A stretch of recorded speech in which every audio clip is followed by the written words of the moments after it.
Halo, selamat pagi saudara. Kembali lagi Anda mendengarkan Ruang Publik KBR bersama saya Rizal Wijaya hingga pukul 10 waktu Indonesia Barat nanti ya.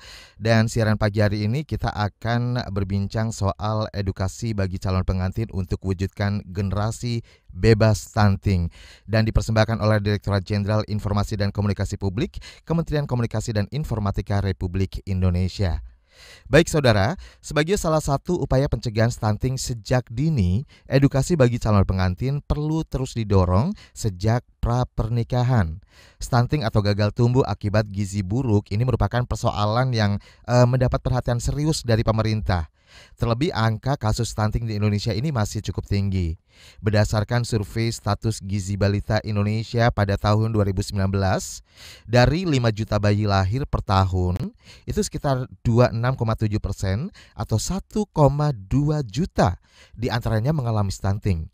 Artinya, 1 dari 4 anak usia di bawah 5 tahun atau balita di Indonesia ini mengalami stunting.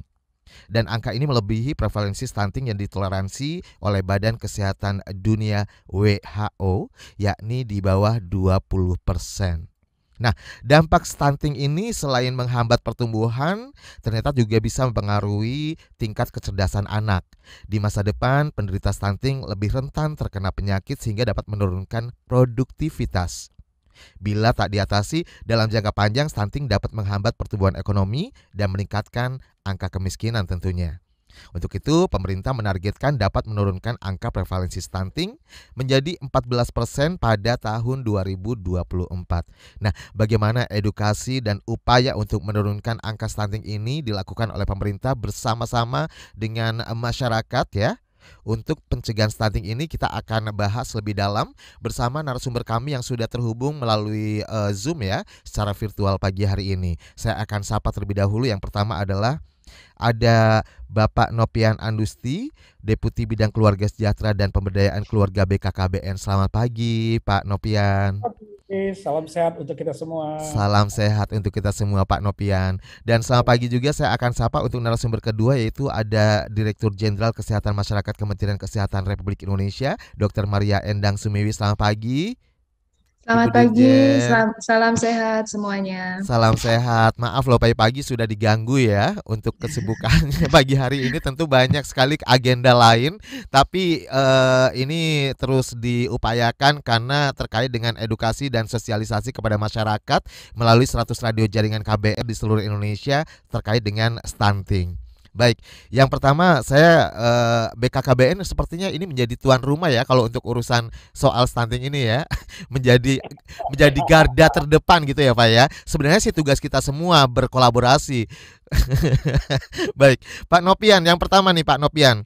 Ini Ya, Badan Pusat Statistik mencatat ada 1,79 juta pernikahan pada tahun 2020 lalu. Nah, terkait penurunan angka stunting, mengapa edukasi bagi catin atau calon pengantin ini penting dilakukan? Bahkan kalau nggak salah bulan lalu apa ya Pak ya, baru launching gitu ya program catin ini pendampingan di ya, Yogyakarta.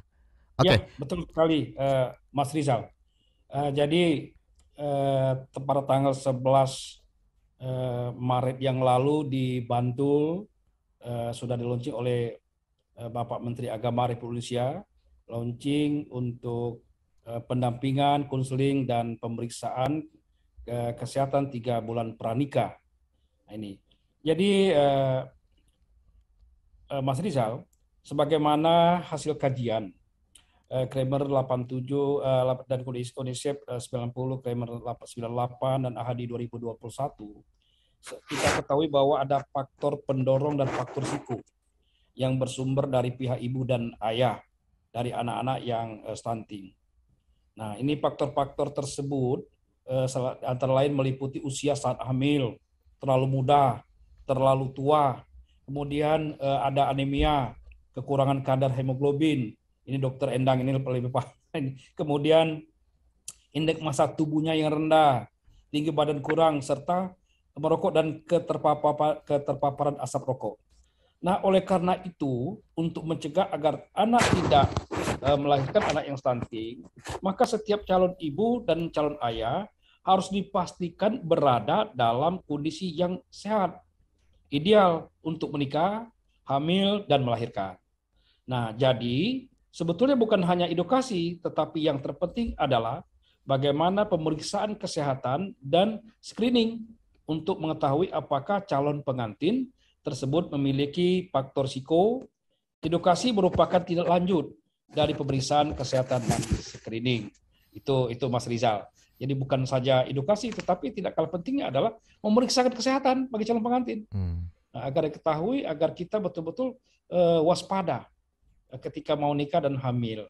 Itu Mas Rizal kira-kira. Oke, jadi memang menjadi target yang utama juga bagi calon pengantin ini ya Pak ya, karena dari usia pranikah seperti itu ya untuk pencegahan stunting ini. Ya. Ini kita ingin memutus rantai stunting, kita hentikan anak-anak lahir stunting, maka kita cegah dari hulu. Nah itu Mas Rizal ya. Baik. Nah, kalau dari Bu Dirjen nih, sebenarnya sejak kapan sih seharusnya persiapan hamil ini dilakukan bagi seorang calon ibu gitu ya, agar tidak melahirkan anak yang menderita stunting? Ya, Mas Rizal, kita semua ingin sekali sumber daya manusia Indonesia yang sangat berkualitas. Nah, kapan sih kita harus mulai mempersiapkan itu supaya nggak terjadi stunting ya tadi? Itu adalah sedini mungkin. Jadi seawal mungkin, bahkan dimulai saat masih remaja.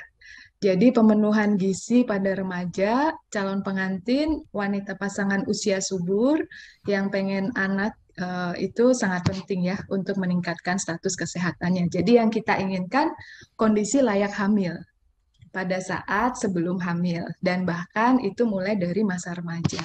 Nah, masa remaja ini kan masa pertumbuhan ya, dia membutuhkan asupan gizi cukup yang kualitasnya baik. Dan mereka juga sudah mulai mengalami menstruasi sehingga asupan makannya harus benar-benar diperhatikan. Karena saat ini data kita kan anemia cukup tinggi ya, anemia cukup tinggi baik pada usia remaja maupun pada usia kehamilan. Jadi ini nanti bisa menyebabkan perdarahan, prematuritas, berat bayi lahir rendah. Nah, berat bayi lahir rendah ini menjadi salah satu faktor resiko nantinya bisa terjadi stunting. Nah, saat ini ternyata konsumsi makanan kekinian ini banyak beredar di kalangan remaja ya. Ada gula, garam, dan lemak, rendah protein.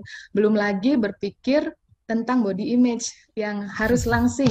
Nah, sekarang kita harus membiasakan nih dari masa remaja yang kita ingin adalah masa remaja yang sehat. Salah satunya persiapannya untuk masa remaja ini adalah pola konsumsi makan. Ya, yang kita tidak ingin adalah terjadi anemia yang sekarang ini masih cukup tinggi. Jadi saat ini terlihat sekali nih pola konsumsi remaja, 52% kurang asupan energi, 48% kurang asupan protein. Nah, ini bersama dengan Mas Rizal dan yang lain kita ingin masalah kesehatan dan gizi pada masa remaja dan calon pengantin ini kita intervensi supaya kualitas generasi penerus bangsa nantinya bisa membaik ya, tidak terjadi stunting. Jadi kalau pertanyaannya sejak kapan? Sedini mungkin sejak masa remaja. Demikian Mas Rizal. Baik, sejak masa remaja. Karena sekarang yang menjadi role model gitu ya mungkin bagi kalangan remaja yang langsing, yang penting putih gitu kan, yang ala-ala Korea gitu ya. Dan ini anemia menjadi salah satu faktor penyebab juga menjadi masalah kesehatan sehingga melahirkan generasi stunting seperti itu. Dokter atau Bu Dirjen nih, ini jadi gimana nih sebenarnya kesehatan ideal itu yang seperti apa sih bagi remaja sebenarnya? Ya, yang pertama tentu saja status gizi ya. Status gizi itu ini mungkin dan juga perilaku ya. Jadi status gizi remaja nanti bisa melihat yang pertama memang indikatornya yang paling mudah kita lihat adalah anemia tadi. Anemia itu apa sih? Anemia itu adalah kadar hemoglobin yang rendah di dalam sel darah merah kita. Padahal dialah yang membawa nutrisi. untuk tubuh kita. Jadi kalau pertumbuhan kita butuh tuh hemoglobin ya, yang untuk pembawa nutrisi. Dan juga untuk anak kita nantinya kalau kita hamil. Nah, sehat yang pertama status gizi kita harus baik. Yang kedua kita harus terhindar dari resiko-resiko yang membuat kita tidak sehat ya. Tadi Bapak Nopian sudah menyampaikan, misalnya kita terbebas dari rokok misalnya ya, karena itu akan juga menjadi salah satu yang membuat kualitas kita kalau nanti kita hamil itu tidak baik. Kemudian yang ketiga tentu saja aktivitas fisik ya, karena sekarang sudah mulai banyak yang obes ya, obesitas di kita itu cukup tinggi. Jadi itu juga menjadi salah satu definisi sehat untuk remaja. Mungkin saya kira itu Mas Rizal yang bisa kita budayakan ya, untuk budaya hidup sehat ini sejak remaja. Dikatakan bahwa hindari merokok, bergaya hidup sehat ini juga tentunya bukan hanya ditujukan sebagai objek ini adalah perempuan gitu ya, pihak perempuan, tapi juga pihak laki-laki. Mengapa penting Pak Nopian dan juga di BKKBN beserta kementerian yang lainnya dan lembaga yang lainnya akhirnya melaunching yang namanya program Catin ya Pak ya, karena untuk pasangan calon pengantin bukan hanya perempuan saja tapi juga pengantin prianya. Nah, saya penasaran nih Pak, sebenarnya model pendampingan yang diberikan itu seperti apa sih dalam program Catin ini? Ya. Terima kasih Mas Rizal. Jadi sebagaimana amanat peraturan Presiden nomor 72 tahun 2021 tentang percepatan penurunan stunting yang mengamanatkan bahwa setiap calon pengantin atau calon pasangan usia subur harus memperoleh pemeriksaan kesehatan dan pendampingan selama 3 bulan pranikah, serta mendapatkan bimbingan perkawinan dengan materi pencegahan stunting. Nah, bimbingan perkawinan ini sangat berkaitan dengan Kementerian Agama Republik Indonesia dan lembaga agama dan keagamaan sehingga perlu bersinergi. Nah, sedangkan pendampingan dilakukan oleh tim pendamping keluarga. Nah, sekarang Mas Rizal, kita punya 200.000 tim di seluruh Indonesia. 200.000 tim pendamping keluarga yang terdiri dari satu tim ini terdiri 3 orang. Satu dari unsur bidan atau tenaga kesehatan, yang kedua tim penggerak PKK desa, yang ketiga adalah kader KB kita yang ada di desa. Dan setiap desa kelurahan itu minimal 1 tim pendamping keluarga minimal. Bahkan ada yang 3, ada yang 5, tergantung dengan jumlah penduduknya. Nah ini Mas Rizal.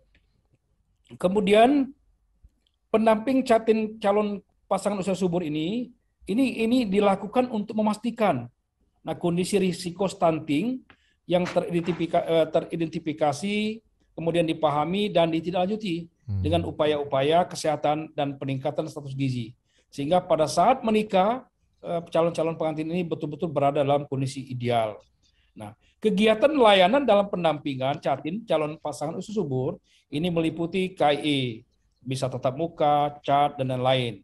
Kemudian fasilitas yaitu pemberian akses kepada mekanisme suplemen obat dan makanan untuk meningkatkan status kesehatan, serta fasilitas rujukan, yaitu pemberian akses kepada fasilitas kesehatan dalam upaya meningkatkan status kesehatan. Jadi inilah pendamping ini menjadi sangat penting, Oleh karena itu BKKBN sudah membentuk 200.000 tim. Ini jumlah yang luar biasa karena setiap tim ini 3 orang. 3 orang yang akan nanti mendampingi bukan saja calon pengantin, tapi juga akan mendampingi ibu-ibu hamil dan ibu-ibu pasca persalinan. Jadi ini 600.000 orang ini. Itu Mas Rizal. Ini merata di seluruh Indonesia gitu ya Pak, seluruh daerah ya? Ya. Bukan hanya daerah-daerah yang angka stuntingnya tinggi ya?